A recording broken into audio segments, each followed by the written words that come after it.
familia, es una bendición, es una alegría. Después de lo que el pastor nos comentaba, es algo que lo deja uno sin palabras, ¿no? Precisamente estábamos hablando con mi esposa a principio de la semana y yo le decía, amor, bueno, tengo la oportunidad y tengo el privilegio de predicar en la iglesia, estoy orando, ¿qué sería bueno? ¿Qué es lo que Dios quiere transmitir a la iglesia? Y estábamos en un estudio bíblico y llegó el tema de Job y cómo Dios tocaba su vida y Dios cómo de una manera que el hombre no lo entiende, Dios seguía hablando y seguía ministrando pues la vida de Job. Y Dios nos tiene muchas enseñanzas a través de la vida de Job, pero yo sé que a ninguno de nosotros nos gustaría ser Job, ¿verdad? Por todo lo que vivió y todo lo que experimentó. Y después el día de ayer, cuando mi papá me comenta que mi tía pues había pasado eso, yo quedé como que, o sea, cuando la persona está así, lleva un tiempo enferma, uno se alcanza a preparar. Psicológicamente uno se prepara para todas estas cosas, pero tú ves a una persona bien y de un momento a otro se esfumó. Y ahí es cuando Dios hablaba a mi vida y me recordaba y me decía, hay un texto bíblico que dice, la vida es como neblina. Y yo no sé si tú has visto neblina, pero hay lugares donde tú vas caminando y de un momento a otro, de la nada aparece la neblina y tú manejas dentro de la neblina y sin darte cuenta, desapareció.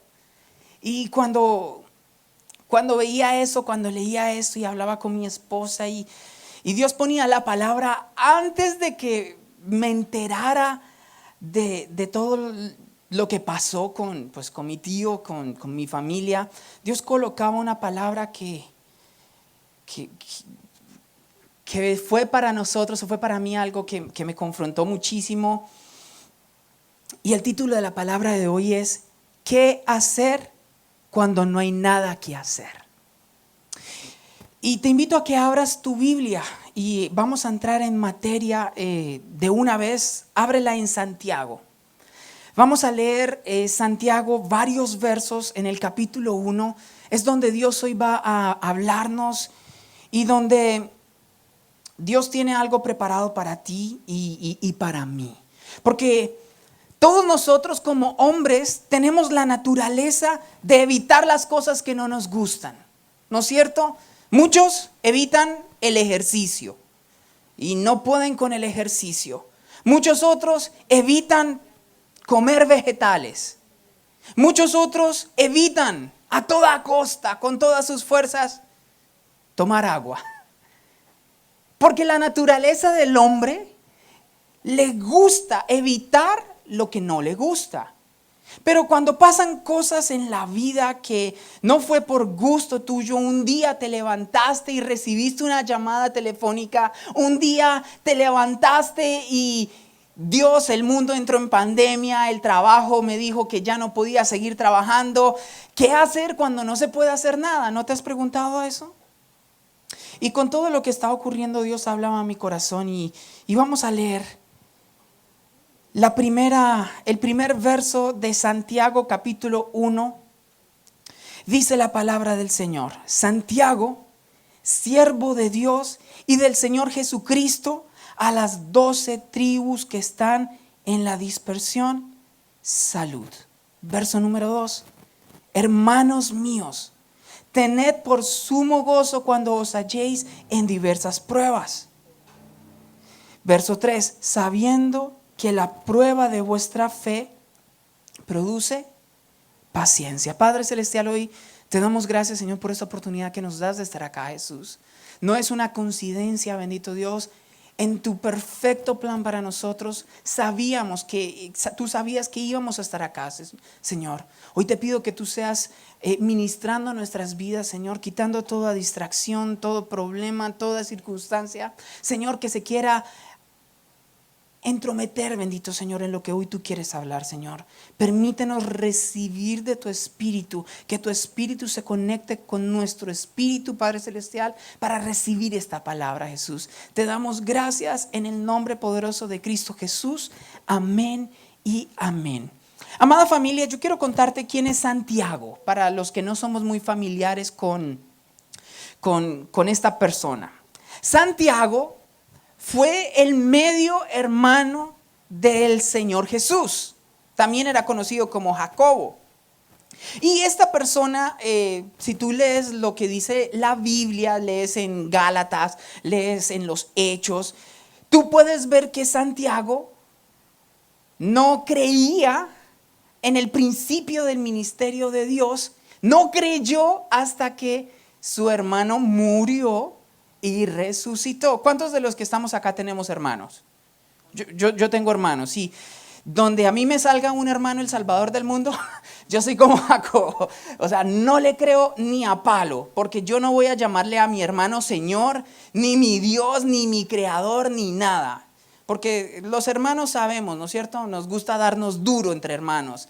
Imagínate que tu hermano, creces con él, estás viendo todo lo que él hace y un día él, de la noche a la mañana, entre comillas, el Salvador del mundo. Y pues, ¿a quién le va a creer todo? O sea, ¿a quién va a creer eso? ¿Qué mente racional va a decir mi hermano que lo vi es mi Salvador? Nadie. Y entonces ese es Santiago. Pero después de que Santiago ve a su hermano llevar todo lo que llevó, llegar a la cruz, morir en la cruz de la manera en que murió, y después la resurrección, y después ver todo lo que pasó, Santiago creyó. Y Santiago fue uno de los principales líderes de la iglesia que se estaba levantando en ese momento. Resulta que todos saben que después de que el Señor Jesucristo resucitó y ascendió, la iglesia que estaba en Jerusalén empezó a ser muy atacada. Y ya lo hemos estudiado en varias ocasiones. Fue atacada porque los valores de la iglesia cristiana iban en contra de los valores del Imperio Romano. Y entonces el Imperio Romano se fue en contra de la iglesia y empezó a atacarla, la empezó a literalmente a exterminar. Era la idea que tenía el Imperio Romano. ¿Y qué pasó? Cuando estaba la iglesia que se empezó a reunir en diversas casas de las personas y Santiago estaba allí, Pedro fue una de las personas que fue uno de los líderes de la iglesia y Dios le dijo a Pedro: sal por un momento, y entonces va él a predicar y a abrir más iglesias y a expandir el evangelio de Dios, y Santiago queda en medio de la congregación como el líder. Santiago estuvo más o menos unos 30 años al cargo de la iglesia. ¿Pero a cargo de qué iglesia? De una iglesia que estaba siendo perseguida, de una iglesia que estaba en dificultad, de una iglesia que conocía que solo por el hecho de llamarse cristianos podían merecer la muerte por el Imperio Romano. Esa es la iglesia a la cual a la iglesia por la cual Santiago le está escribiendo. Y por eso arrancaba diciendo: Santiago, siervo de Dios y del Señor Jesucristo, a las 12 tribus que están en la dispersión, salud. Y llega la primera parte que dice: hermanos míos, en el verso 2, tened por sumo gozo cuando os halléis en diversas pruebas. ¿A cuántos les suena eso bonito?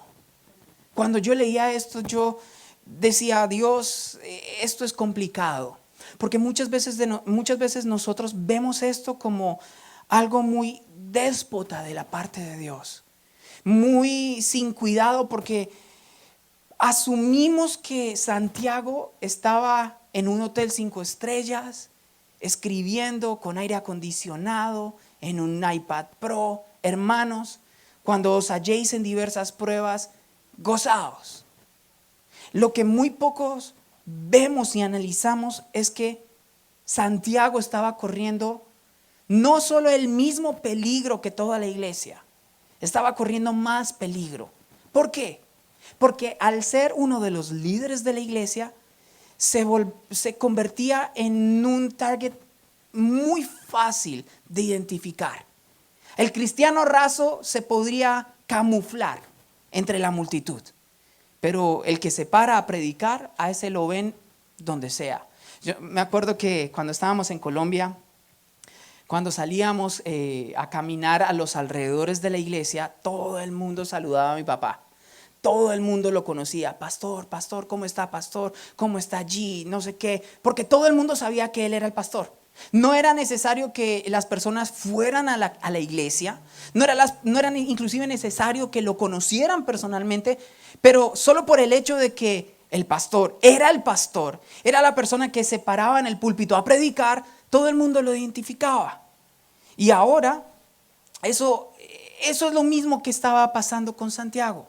Santiago era la persona que se levantaba a predicar, la que le decía a todas las personas, y que todas las personas, cuando tenían problemas, dificultades, adversidades, iban a Santiago a hablar con Santiago y decirle: Santiago, ¿qué hago? Santiago, mira, ayúdame con esto. Santiago, lo otro. Santiago, aquello. Y Santiago, desde la misma posición, inclusive desde una posición con más riesgo, le escribe: hermanos, tened por sumo gozo cuando os halléis en diversas pruebas. Por lo general es muy difícil pensar o tratar de tener gozo cuando tú te hallas en un problema. ¿Cuántos de los que estamos acá nos levantamos dichosos porque no sabemos qué va a pasar mañana con el trabajo? Porque no sabemos qué va a pasar con mi familia, no sabemos qué va a pasar con mi matrimonio. Tal vez tienes una persona en el hospital, tal vez tienes una persona que está pasando algún problema. ¿Cómo sacarle gozo a una situación de esa manera? Ahora, la palabra que utilizaron acá para cuando decía halléis en diversas pruebas, ese halléis connotaba una especie de sorpresa.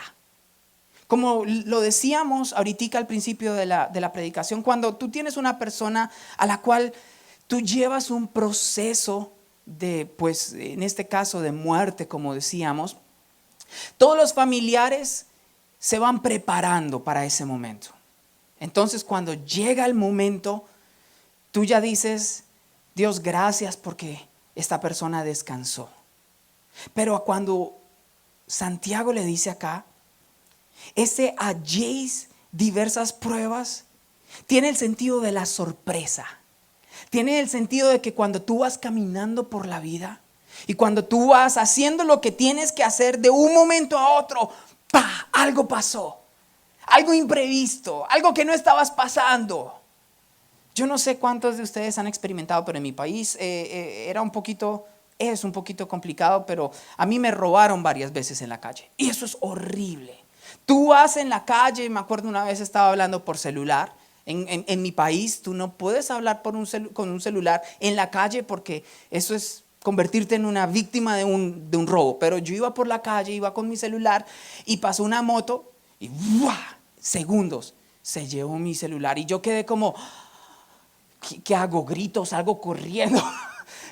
¿Qué hago? Esa incertidumbre, esa sensación de incertidumbre es lo que más nos desestabiliza. Sabes que cuando tú estás esperando un golpe, tú te preparas, ¿no es cierto? Pero cuando el golpe viene improvisto, duele más. Es por eso que la palabra de Dios dice que nosotros debemos tener ceñidos nuestros lomos en todo momento. Nosotros muchas veces tomamos a la ligera cuando Dios dice: tú eres un soldado y como soldado de Cristo tienes que estar preparado. ¿Preparado para qué? ¿Para irte a dormir? ¿Para irte a comer?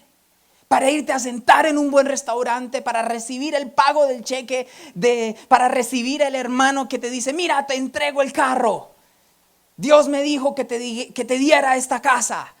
¿Para eso nos estamos preparando?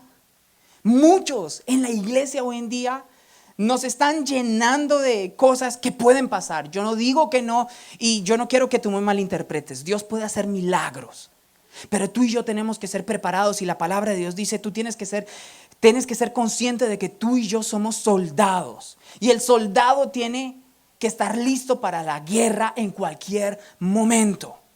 No sé si ustedes han visto esas películas donde están los soldados en sus campamentos y ellos siempre tienen lista su maleta, su arma, y cuando de un momento a otro empieza a sonar una campana o empieza a salir una alerta, todos ellos tienen que estar listos ¿en qué?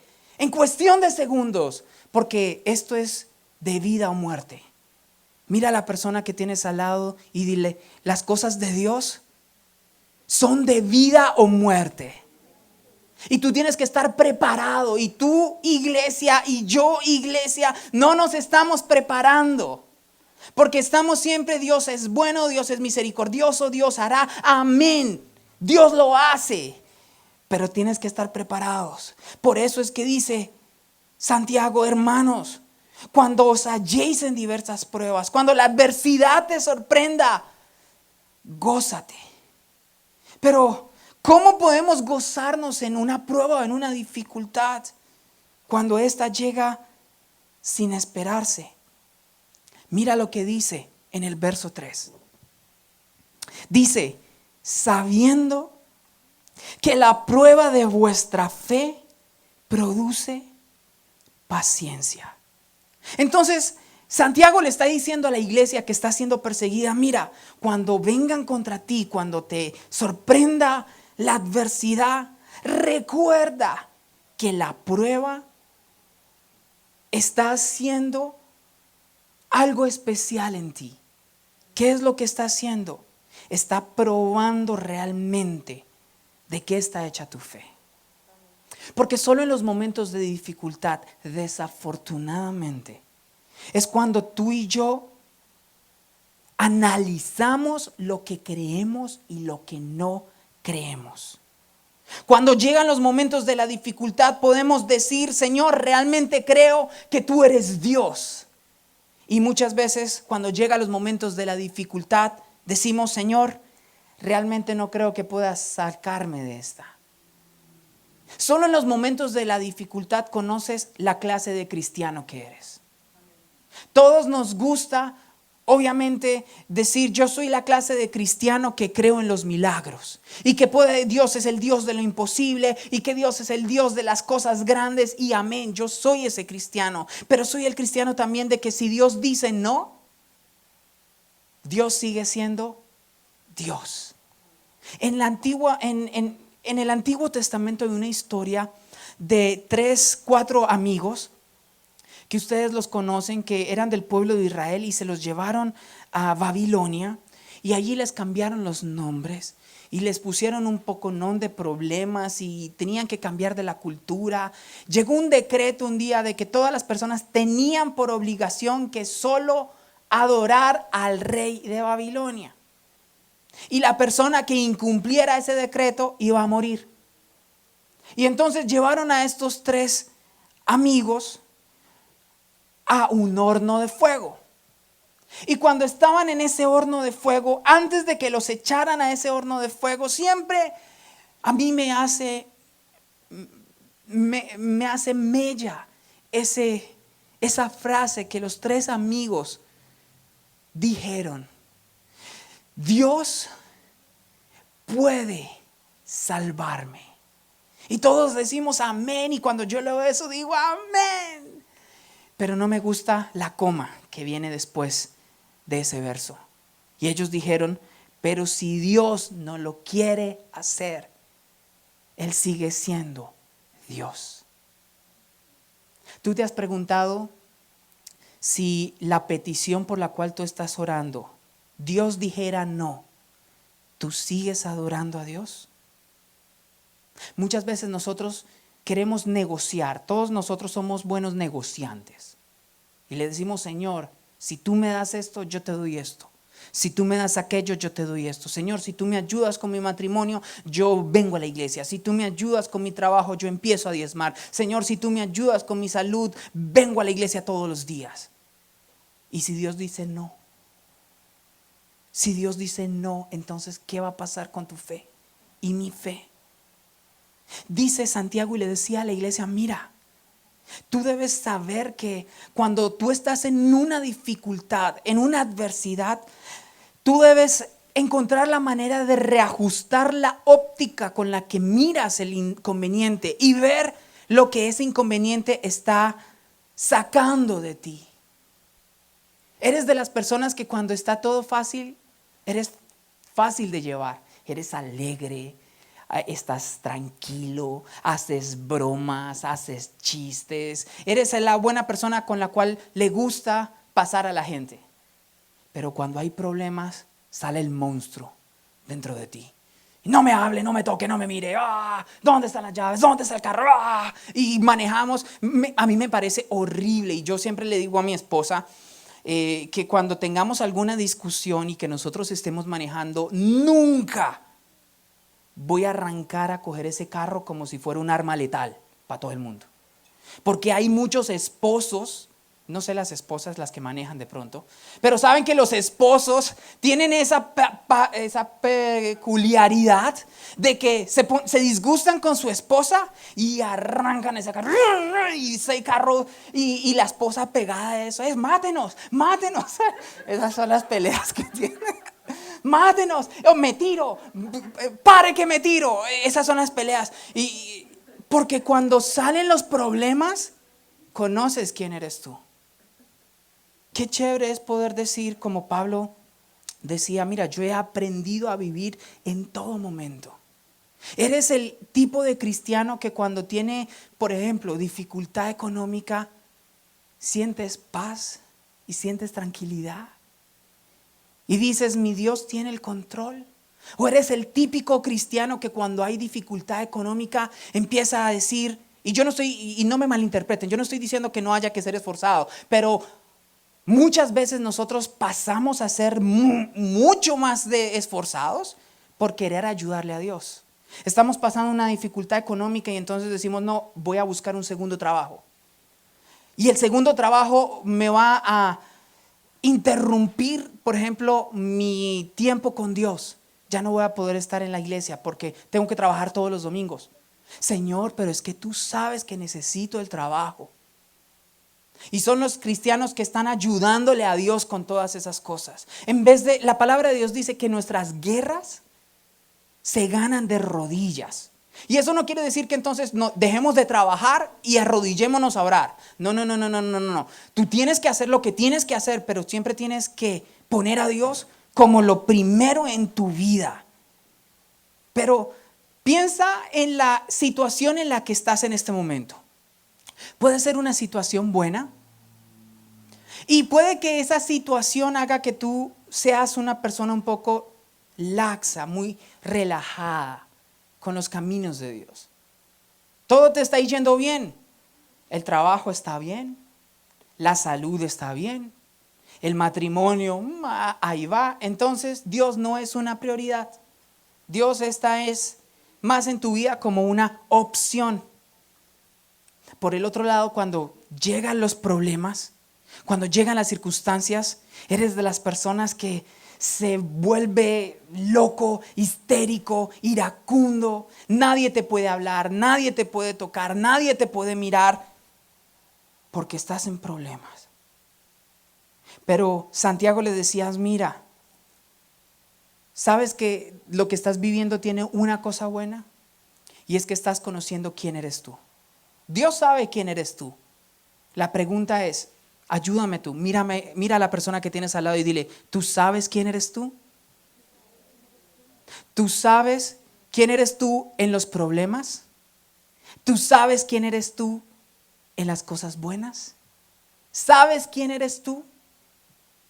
Tú y yo tenemos que tener conciencia de que tenemos que estar preparados. Muchos matrimonios tienen problemas, no porque el hombre sea malo o la mujer sea mala. ¿Saben por qué? Porque no se preparan para los momentos malos. Es muy bonito cuando el predicador los está casando y dice, en la salud y en la enfermedad, en las riquezas y en las pobrezas. Y todo el mundo dice, sí, pero nadie piensa en eso. Nadie piensa en cómo nos vamos a preparar si el día de mañana mi esposo no puede conseguir trabajo. Si el día de mañana mi esposa cae en una enfermedad. ¿Cómo nos preparamos? Eso es lo que Santiago le estaba diciendo a la iglesia. Y ahora, él dice que cuando tú sabes la clase de fe que realmente tienes, eso produce paciencia en ti. ¿Tú sabes qué es la paciencia? La paciencia es la virtud que tiene una persona de poder soportar el sufrimiento y las angustias sin que éstas lo muevan. Y eso es lo que tú y yo tenemos que hacer. Tú y yo tenemos que encontrar la manera de ver la situación de la manera en que la ve Dios. Y decirle, Señor, yo estoy viviendo esto, pero esta situación no me va a afectar. No va a afectar mi relación contigo.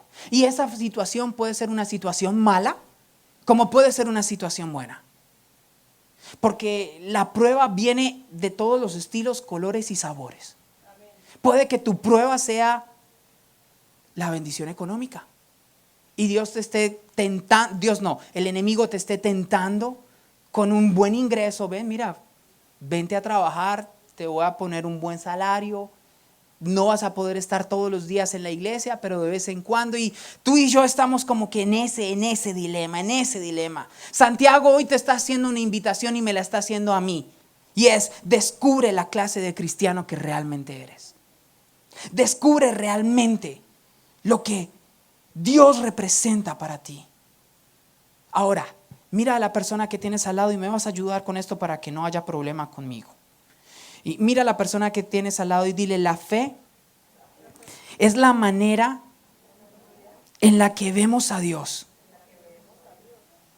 ¿Cómo estás viendo a Dios? La fe te mueve a ver a Dios de una manera.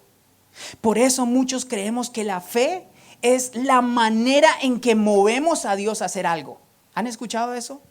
¿Han escuchado que tú le dices a una persona que está pasando por un problema, diga, tenga fe, pero ese tenga fe es, si usted tiene esto, Dios va a hacer esto. Si usted tiene esto, Dios va a hacer lo otro. Pero eso no es la fe.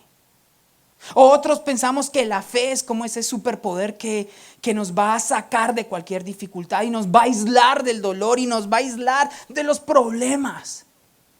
¿Sabes qué es la fe? La fe simplemente es la confianza de que Dios tiene un propósito con la circunstancia que tú estás viviendo. Amén. Eso es fe. Por eso la fe, los que hemos leído ese hermoso pasaje, dice, la fe es la certeza y la convicción de lo que no se ve. Y muchos de nosotros decimos, eso, por eso yo ya estoy viendo el carro ahí al frente.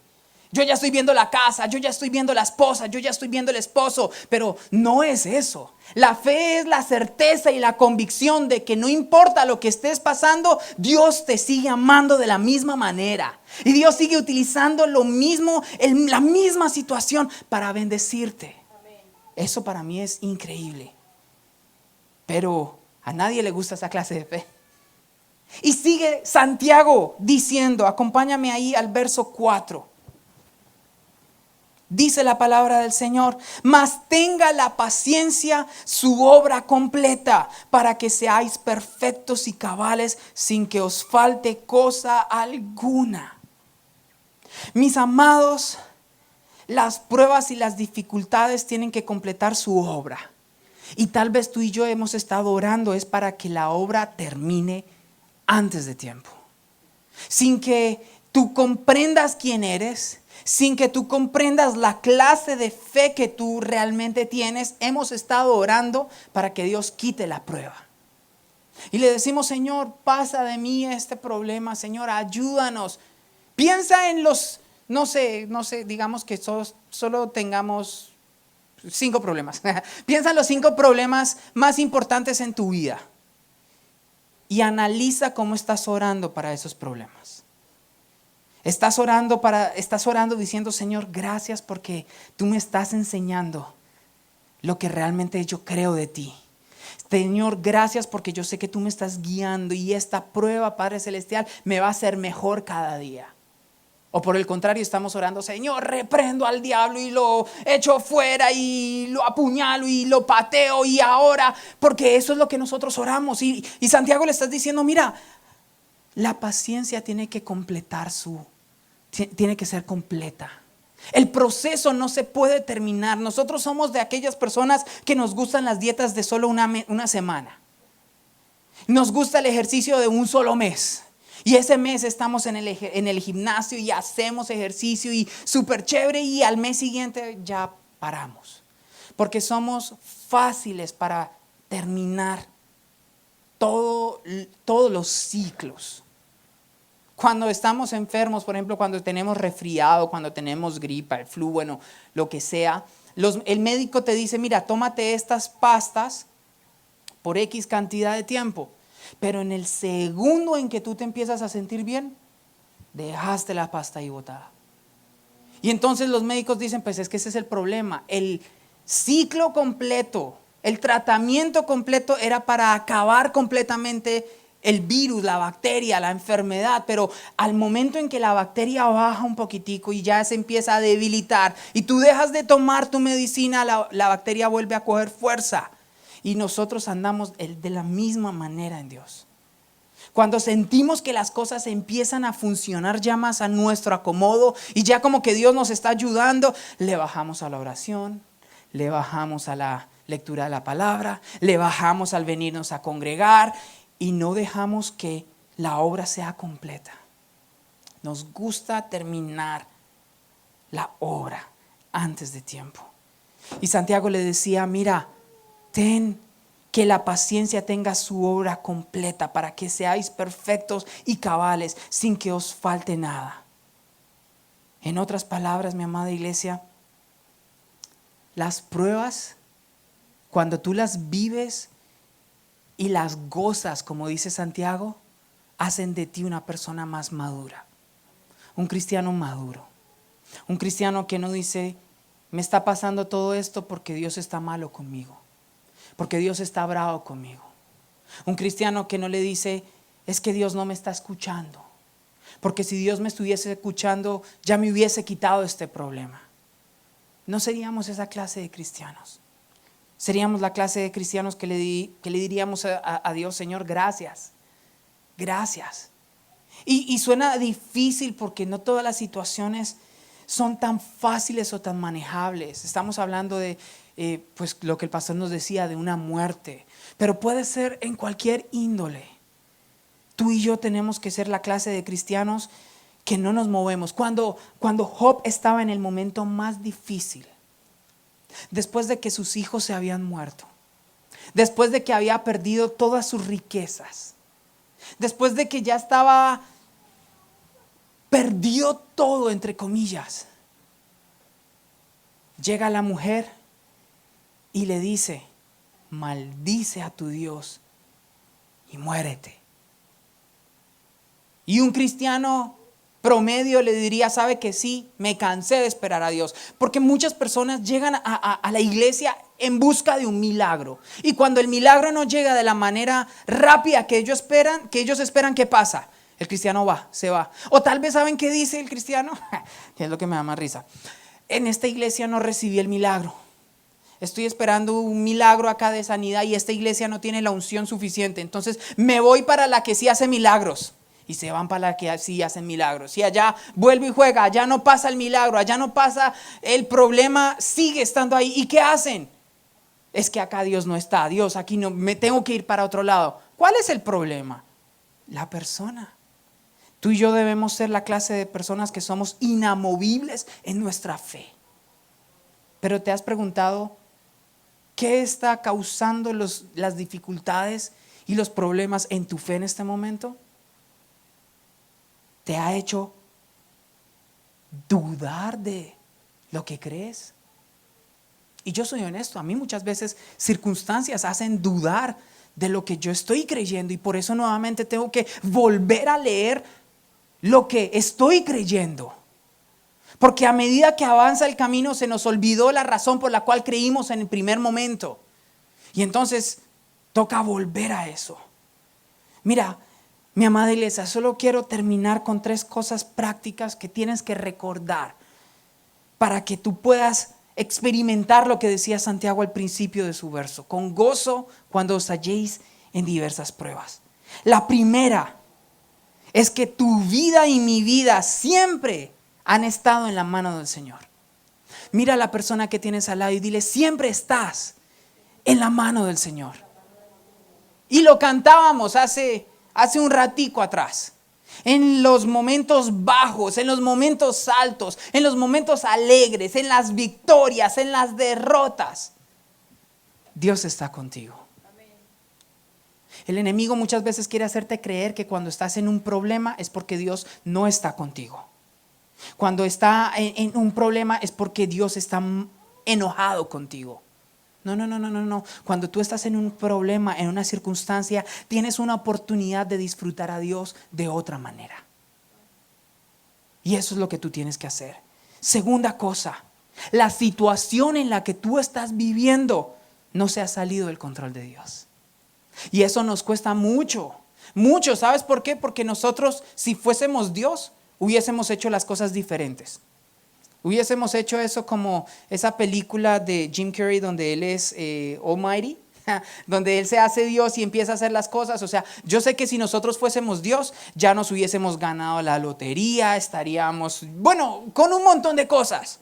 Porque tu visión de cómo sería tu vida ideal difiere muchísimo de cómo Dios dice tu vida ideal. Pero siempre tienes que recordar que pese a lo conflictivo, pese a lo descabellado, pese a lo loco que estés viviendo, esa situación no se ha salido del control de Dios. Y eso para mí es algo increíble, mi amada iglesia, porque yo puedo creer de que cuando yo estoy haciendo lo que me corresponde hacer a mí y no hay nada más que yo pueda hacer, esta situación no está cogiendo desapercibido a Dios. Dios no está como, ay, se me olvidó que tengo en una prueba a mi hijo Jay. Ay, se me olvidó que le puse un problema a mi hija y se me olvidó. No, la situación Dios la hace y Dios no pierde el control. Dios no perdió el control cuando Lázaro murió. Los discípulos que estaban allí cuando vieron que Lázaro murió, dijo, Dios ya perdió esta batalla. Mira a la persona que tienes al lado y dile, Dios no pierde batallas. Dios no pierde batallas, amada iglesia. La batalla que tú estás viviendo, la lucha que estás viviendo, ya está ganada. Es por eso que Él dice, alégrate. La viuda que llora, alégrate que tu Salvador vive. Es por eso que Él dice, yo cambiaré la tristeza en alegría, el llanto en gozo, porque tu Salvador, mi Salvador, tiene el control de lo que está viviendo. Amén. La muralla que está allí al frente de Dios tiene el control de esa muralla. El gigante que estás allí viendo frente a ti, Dios tiene el control de ese gigante. Dios va a usar lo que tenga que usar para hacer su voluntad. Y la tercera y última cosa que tú tienes que acordarte es que Dios todo lo que hace, lo hace porque te ama. Él no hace nada porque te vaya a herir. Él no va a hacer nada porque Él está de mal genio contigo. Él no va a hacer nada porque te odia. Por eso la palabra de Dios dice que Dios es un buen padre. Y el padre que es bueno a sus hijos corrige. En muchas ocasiones nuestro padre nos tiene que dar pao. Pero no lo hace por ira. No lo hace porque Él esté cansado de que te equivoques. No lo hace porque esté cansado de que tú arruines tu vida con tus pecados, con tus pensamientos, con tus acciones. Él lo hace porque te ama. Te ama tanto que envió a su Hijo a morir por ti. Esas son las tres cosas que pueden cambiar un sufrimiento y una tribulación y decirte yo me gozo porque en medio de esta circunstancia Dios está allí. Dios está allí.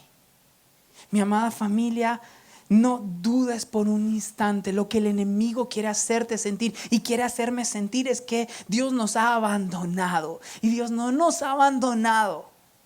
Por eso la palabra de Dios dice, su mano no se ha cortado para ti. Su mano de favor no ha menguado para ti. Tal vez tú lo estás viendo de otra manera, de otra circunstancia. Por eso Santiago le decía a la iglesia: hey, reajusta la manera en que estás viendo la situación y gózate porque tu Salvador tiene el control de ella. Eso es lo que Santiago le estaba diciendo. La circunstancia puede ser difícil, puede ser complicada, pero si tú y yo tenemos un Dios más grande, todo es posible. Cierra tus ojos por un instante, mi amada iglesia. Y hoy solo dile al Señor: Padre, gracias. Hoy siento en mi espíritu que solo le digas gracias. Hoy no le pidas por un problema, no le pidas por una circunstancia. Hoy solo dile: Dios, gracias porque mi Redentor vive. Gracias porque mi Señor se levantó de entre los muertos. Gracias porque Él sigue obrando pese a mi incredulidad. Gracias porque su mano de favor no se ha acortado. Gracias porque tú vas adelante de nosotros, abriendo caminos, derribando obstáculos. Tú vas delante de nosotros. Iglesia, solo dile gracias a Dios. Gracias por la victoria que va a darte. Gracias por las derrotas que vas a tener. Dile gracias porque pese a lo que pase, tú eres mi buen Padre. Porque tú nos amas, Jesús. Gracias. Gracias porque tú nos llevas de la mano, bendito Señor. Y somos como esos niños que tal vez no entendemos por qué vivimos lo que vivimos. Pero tú sí lo entiendes, tú sí sabes por qué lo vivimos, Señor, y solo nos aferramos a ti, Jesús. Gracias, Señor, porque tú no nos echas fuera, Dios. Tú nos abres tus brazos, Señor, para que nosotros corramos hacia ti, Jesús, y tú nos abraces con esos brazos de amor, bendito Señor. Padre, gracias, Dios, porque yo sé que tú estás llevándonos a cada uno de nosotros a experimentar un amor diferente, Señor, en ti, Padre. Un amor, Padre Celestial, que nos va a consolar. Un amor que nos va a llenar. Un amor que nos va a transformar. Un amor que nos va a llevar a ser mejores, Padre. Señor, hoy te pedimos perdón, Padre, si tal vez la dificultad, los problemas y las angustias, Señor, han traído esa incredulidad a nuestra vida, Dios. Pero Padre, hoy nuevamente recordamos, Cristo Jesús, que esta circunstancia no se ha salido de tu mano, Señor. Que esta petición que te hemos dado, Padre Celestial, Señor, tú tienes el control de ella, Padre Celestial. Padre, hoy creemos, Señor, que el que comenzó la buena obra en nosotros la perfecciona y la termina hasta el día de tu regreso, Cristo Jesús. Gracias, Señor, porque el Dios en el cual hemos creído es un Dios vivo, es un Dios que todo lo puede, es un Dios que no nos ha abandonado. Padre, hoy te damos gracias, Jesús. Padre, te pido que tú seas transformando nuestros corazones, Señor, y haciéndolos cada día más como el tuyo, Jesús. Te damos gracias, Cristo Redentor, porque tú nos amaste primero. Y porque pese a que muchas veces nosotros dudamos, Señor, tú nos sigues amando, bendito Cristo. Y eso es motivo suficiente, Padre Celestial, para descansar en ti. Hoy danos la paz que sobrepasa todo entendimiento, Jesús. Esa paz, Señor, que va inclusive en contra de nuestra lógica y de nuestra razón. Esa paz que solo proviene de tu corazón. Te damos gracias, Jesús, porque cuando no hay nada que podamos hacer, lo único que podemos hacer es confiar en ti, Jesús. En el nombre de Cristo Jesús te damos gracias. Amén y amén. Iglesia, dale un fuerte aplauso a Dios.